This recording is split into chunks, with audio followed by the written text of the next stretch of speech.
অর্থমন্ত্রীর পক্ষে মাননীয় পরিকল্পনা মন্ত্রী এয়ার ভাইস মার্শাল অবসরপ্রাপ্ত এ কে খন্দকারকে স্থায়ী কমিটি কর্তৃক সুপারিশকৃত আকারে গ্রামীণ ব্যাংক অ্যামেন্ডমেন্ট বিল 2012 অবিলম্বে বিবেচনার প্রস্তাব উত্থাপনের জন্য অনুরোধ জানাচ্ছি মাননীয় মন্ত্রী।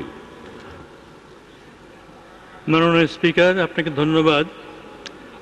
আমি এ কে খন্দকার, পরিকল্পনা মন্ত্রী, মাননীয় অর্থমন্ত্রীর পক্ষে প্রস্তাব করছি যে গ্রামীণ bank ordinance 1983, ordinance number 46 of 1983 এর অধিকতর সংশোধন কল্পে আনিত বিলটি গ্রামীণ ব্যাংক অ্যামেন্ডমেন্ট বিল 2012 স্থায়ী কমিটি কর্তৃক সুপারিশকৃত আকারে অবিলম্বে বিবেচনার জন্য গ্রহণ করা হোক।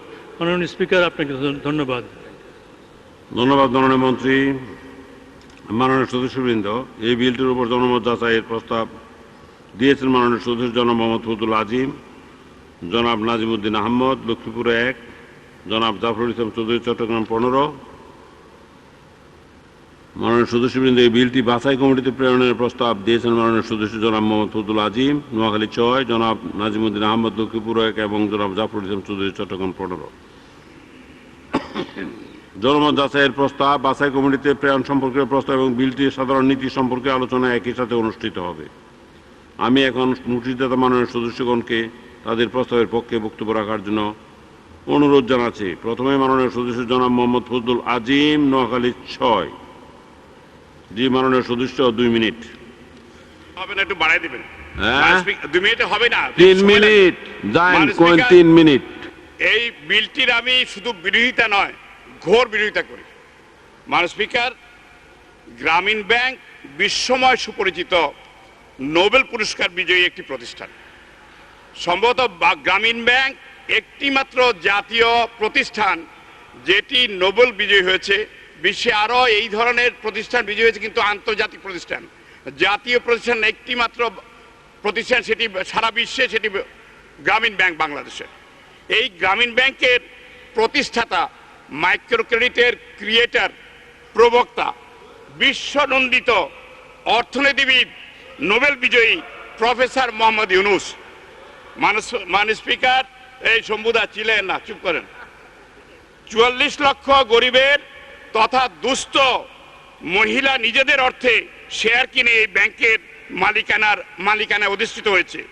97% মালিকানা তাদের, আর 3% মালিকানা সরকারের। বস্তুত পক্ষে এই ব্যাংকটি একটি বৃহৎ সমবায়ের মতো। এটা নিজের অর্থে চলে, সরকারের কাছ থেকে কোনো ধার নেয়নি। মাননীয় স্পিকার, মাইক্রো ক্রেডিটের কনসেপ্টের ভিত্তিতে পরিচালিত, সারা বিশ্বে বহুলভাবে প্রচারিত, সমাদৃত, অনুকরণকৃত একটি অত্যন্ত শ্রদ্ধা প্রতিষ্ঠানকে বর্তমান সরকার এই আইনের মাধ্যমে গ্রাস করতে যাচ্ছে। সারা দেশে সরকারি ব্যাংকিং খাতে বিরাজমান এক চরম অরাজকতা।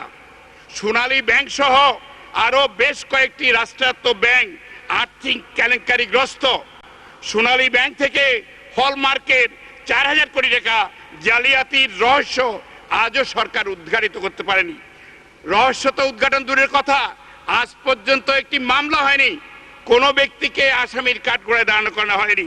মাননীয় স্পিকার, শেয়ার বাজার ধ্বংসের লুটেরাদের কোনো বিচার হলো না। সরকার এবং সারা দেশ আজকে দুর্নীতিগ্রস্ত। মাননীয় স্পিকার, অথচ গ্রামীণ ব্যাংকের মতো একটি সুন্দর আদর্শ ভিত্তিক, আন্তর্জাতিকভাবে অতি নিখুঁত এবং আন্তর্জাতিকভাবে খ্যাত এবং অতি নিখুঁত সুন্দরভাবে পরিচালিত প্রতিষ্ঠানকে নিয়ে সরকারের যত মায়া কান্না, যত মাথা ব্যথা। মাননীয় স্পিকার, কেন? মাননীয় স্পিকার, এখন প্রশ্ন আসছে, দুস্থ গরিব 84 লক্ষ মহিলা, তাদের এই প্রাণের ব্যাংক আজকে সরকার ধ্বংস করতে যাচ্ছে কেন? মাননীয় স্পিকার, এই ব্যাংক কি দোষ করেছে? আপনি সরকার বলে এম্পাওয়ারমেন্ট অফ ওমেন, এই ব্যাংকটির 84 লক্ষ মহিলা এই ব্যাংকে রক্ত পানি করে প্রতিষ্ঠা করেছে, শেয়ার দিয়ে, নিজের টাকা দিয়ে, নিজের গচ্ছিত টাকা। ধন্যবাদ মাননীয় সদস্য। মাননীয় সদস্য জনাব নাজিমুদ্দিন আহমদ লক্ষ্মীপুর 1 অনুপস্থিত। মাননীয় সদস্য জনাব জাফরুল ইসলাম চৌধুরী অনুপস্থিত। মাননীয় সদস্যবৃন্দ, এই বিলটি বাছাই কমিটিতে প্রেরণের প্রস্তাব দিয়েছেন মাননীয় সদস্য জনাব মোহাম্মদ ফজলুল আজিম, জনাব নাজিমুদ্দিন আহমদ লক্ষ্মীপুর নোয়াখালী 6, জনাব নাজিমুদ্দিন আহমদ লক্ষ্মীপুর 1 এবং জাফরুল ইসলাম চৌধুরী চট্টগ্রাম 15। ওইটা তো হয়ে গেছে নাকি? সরি।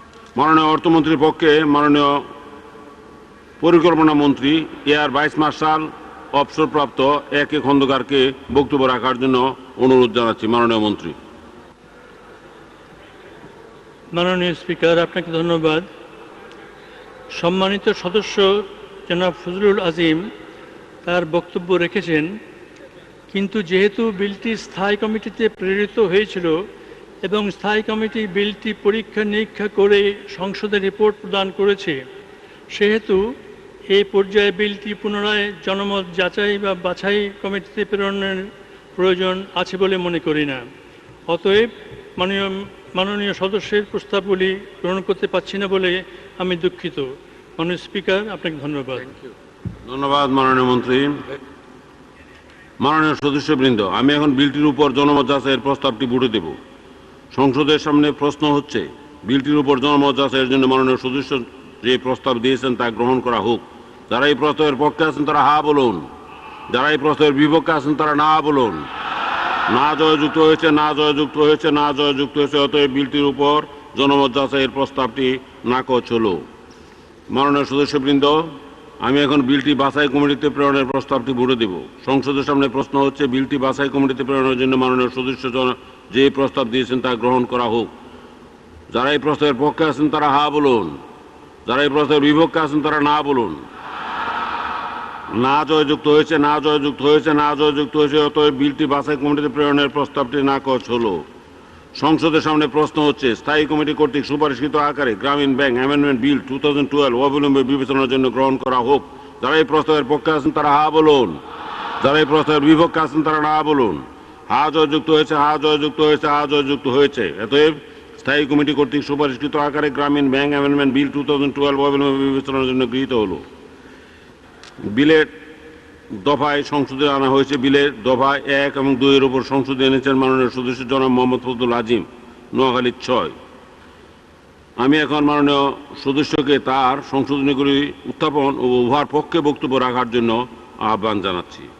মাননীয় সদস্য, আপনার দফা 1 এর উপর 1টি, দফা 2 এর উপর 2টি, মোট হলো 3টি। সুতরাং 2 মিনিটের মধ্যে শেষ করবেন।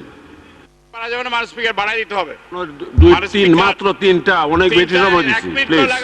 নো নো নো, আপনি don't kill your time, your time is passing. এই ব্যাংকের প্রতিষ্ঠাতা প্রফেসর মোহাম্মদ ইউনূসের পর মনে হচ্ছে সরকারের কর্তা ব্যক্তিতে যত ক্ষোভ অথবা অভিযোগ, জানি না এই প্রফেসর মোহাম্মদ ইউনূস একজন নোবেল বিজয়ী চৌকস অর্থনীতিবিদ কারো বাড়া ভাতে ছাই দিয়েছে কিনা, অথবা উনি কি কারো পথের কাটা কিনা তাও জানি না। কিন্তু মাননীয় স্পিকার, এইটা তো কোনো ব্যক্তিগত ব্যাপার নয়। প্রফেসর ইউনূসকে আপনারা সরিয়ে দিয়েছেন, বয়স বেড়েছে, ঠিক আছে, কিন্তু ব্যাংক তো কোনো দোষ করেনি। আর প্রফেসর ইউনূসকে আপনারা ধ্বংস করতে পারবেন না। সে একটি আন্তর্জাতিক ব্যক্তিত্ব। এখানে ধ্বংস নির্মাণের কোনো বিষয় না। স্পিকার, যে যে সংশোধনী দিয়েছেন সেটার উপরে কথা বলবেন। মাননীয় speaker, you cannot debate with me, I am sorry. You are presiding over the house, you cannot participate in the debate, I am sorry মাননীয় speaker.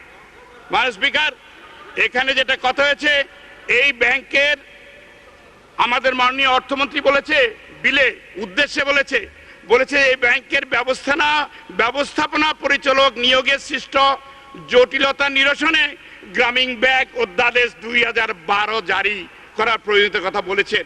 It is not true, it is the negation of truth. মাননীয় speaker, এই ব্যাংকের এই ব্যবস্থাপনা পরিচালকের জন্য এই ব্যাংকের পরিচালনা পর্ষদ তারা তিনবার সিদ্ধান্ত নিয়েছে, সিলেকশন কমিটি ঠিক করেছে, কিন্তু ওই সিলেকশন কমিটি আমাদের সরকার বাহাদুর কর্তৃক নিয়োগপ্রাপ্ত চেয়ারম্যান সাহেবের মনোমত হয়নি, তাই উনি এই ডিসিশনগুলো বোর্ডে উনি গ্রহণ করেননি।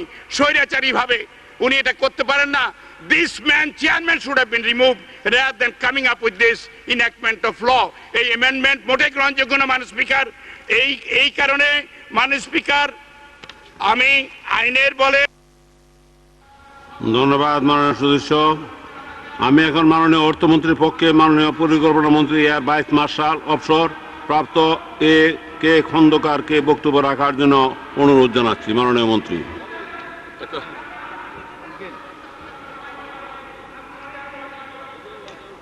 মাননীয় স্পিকার, আপনাকে ধন্যবাদ। সম্মানিত সদস্যের বক্তব্যের জবাবে জানাচ্ছি যে গ্রামীণ ব্যাংক অধ্যাদেশের ব্যবস্থাপনা পরিচালক নিয়োগ সংক্রান্ত বিধানের কারণে উক্ত ব্যাংকের ব্যবস্থাপনা পরিচালক নিয়োগ নিয়ে সৃষ্ট জটিলতার ফলে পদটি দীর্ঘদিন শূন্য থাকে। উক্ত জটিলতা জরুরি ভিত্তিতে নিরসনের জন্য গ্রামীণ ব্যাংক অর্ডিন্যান্স 1983 সংশোধনের লক্ষ্যে জাতীয় সংসদ অধিবেশন না থাকার প্রেক্ষাপটে গ্রামীণ ব্যাংক অ্যামেন্ডমেন্ট অর্ডিন্যান্স 2012 জারি করা হয়। গণপ্রজাতন্ত্রী বাংলাদেশের সংবিধানে 93(2) অনুচ্ছেদের বিধান মতে জাতীয় সংসদ অধিবেশন শুরুর 30 দিনের মধ্যে গ্রামীণ ব্যাংক অ্যামেন্ডমেন্ট অর্ডিন্যান্স 2012 আইন হিসেবে জারি না হলে অকার্যকর হয়ে যাবে। ফলে গ্রামীণ ব্যাংক অধ্যাদেশের ব্যবস্থাপনা পরিচালক নিয়োগ সংক্রান্ত বর্তমান বিধানের কারণে উক্ত ব্যাংকের ব্যবস্থাপনা পরিচালক নিয়োগ নিয়ে জটিলতার সৃষ্টি হবে। এই অবস্থায় গ্রামীণ ব্যাংক সংশোধন আইন 2012 এর বিল জাতীয় সংসদে পাশ করা হলে গ্রামীণ ব্যাংকের ব্যবস্থাপনা পরিচালক নিয়োগ আরও স্বচ্ছ হবে এবং গ্রামীণ ব্যাংকের ব্যবস্থাপনা পরিচালক নিয়োগ সংক্রান্ত জটিলতা নিরসন হবে বলে আশা করা যায়। মাননীয় স্পিকার, আপনাকে ধন্যবাদ। ধন্যবাদ মাননীয় মন্ত্রী। মাননীয় সদস্যবৃন্দ, আমি এখন বিলের সংশোধনীগুলো ভোটে দিচ্ছি। সংসদের সামনে প্রশ্ন হচ্ছে মাননীয় সদস্য জনাব মোহাম্মদ ফজলুল আজিম বিলের এক দফায় যে সংশোধনী এনেছেন তা গ্রহণ করা হোক। যারা এই প্রস্তাবের পক্ষে আছেন তারা হা বলুন, যারা এই প্রস্তাবের বিপক্ষে আছেন তারা না বলুন। না জয়যুক্ত হয়েছে, না জয়যুক্ত হয়েছে, না জয়যুক্ত হয়েছে, অতএব সংশোধনীটি নাকচ হলো। সংসদের সামনে প্রশ্ন হচ্ছে মাননীয় সদস্য জনাব মোহাম্মদ ফজলুল আজিম বিলের 2 দফায় যে সংশোধনী এনেছেন তা গ্রহণ করা হোক। যারা এই প্রস্তাবের পক্ষে আছেন তারা হা বলুন, যারা এই প্রস্তাবের বিপক্ষে আছেন তারা না বলুন। না জয়যুক্ত হয়েছে, না জয়যুক্ত হয়েছে, না জয়যুক্ত হয়েছে, অতএব সংশোধনীটি নাকচ হলো। আমি এখন বিলের দফাগুলো সংসদের সামনে পেশ করছি। সংসদের সামনে প্রশ্ন হচ্ছে বিলের দফা 2 এবং 3 এই বিলের অংশ হিসেবে গ্রহণ করা হোক। যারা এই প্রস্তাবের পক্ষে আছেন তারা হা বলুন, যারা এই প্রস্তাবের বিপক্ষে আছেন তারা না বলুন। হা জয়যুক্ত হয়েছে, হা জয়যুক্ত হয়েছে, হা জয়যুক্ত হয়েছে, অতএব বিলের দফা 2 এবং 3 এই বিলের অংশ হিসেবে গৃহীত হলো। সংসদের সামনে প্রশ্ন হচ্ছে বিলের 1 দফা প্রস্তাবনা ও শিরোনামা এই বিলের অংশ হিসেবে গ্রহণ করা হোক। যারা এই প্রস্তাবের পক্ষে আছেন তারা হা বলুন, যারা এই প্রস্তাবের বিপক্ষে আছেন তারা না বলুন। হা জয়যুক্ত হয়েছে, হা জয়যুক্ত হয়েছে, হা জয়যুক্ত হয়েছে, অতএব বিলের 1 দফা প্রস্তাবনা ও শিরোনামা এই বিলের অংশ হিসেবে গৃহীত হলো। মাননীয় অর্থমন্ত্রীর পক্ষে মাননীয় পরিকল্পনা মন্ত্রী এয়ার ভাইস মার্শাল অবসরপ্রাপ্ত এ কে খন্দকার, আপনি বিলটি পাশ করার প্রস্তাব উত্থাপন করতে পারেন। ধন্যবাদ মাননীয় স্পিকার। আমি এ কে খন্দকার, পরিকল্পনা মন্ত্রী মাননীয় অর্থমন্ত্রীর পক্ষে প্রস্তাব করছি যে গ্রামীণ bank ordinance 1983 ordinance number 46 of 1983 এর অধিকতর সংশোধনকল্পে আনীত বিলটি গ্রামীণ ব্যাংক অ্যামেন্ডমেন্ট বিল 2012 স্থায়ী কমিটি কর্তৃক সুপারিশকৃত আকারে এই মহান সংসদে পাশ করা হোক। মাননীয় স্পিকার, আপনাকে ধন্যবাদ। ধন্যবাদ মাননীয় মন্ত্রী। সংসদের সামনে প্রশ্ন হচ্ছে স্থায়ী কমিটি কর্তৃক সুপারিশকৃত আকারে গ্রামীণ ব্যাংক অ্যামেন্ডমেন্ট বিল 2012 পাশ করা হোক। যারা এই প্রস্তাবের পক্ষে আছেন তারা হা বলুন, যারা এই প্রস্তাবের বিপক্ষে আছেন তারা না বলুন। হা জয়যুক্ত হয়েছে, হা জয়যুক্ত হয়েছে, হা জয়যুক্ত হয়েছে, অতএব স্থায়ী কমিটি কর্তৃক সুপারিশকৃত আকারে গ্রামীণ ব্যাংক অ্যামেন্ডমেন্ট বিল 2012 সংসদে পাশ হলো।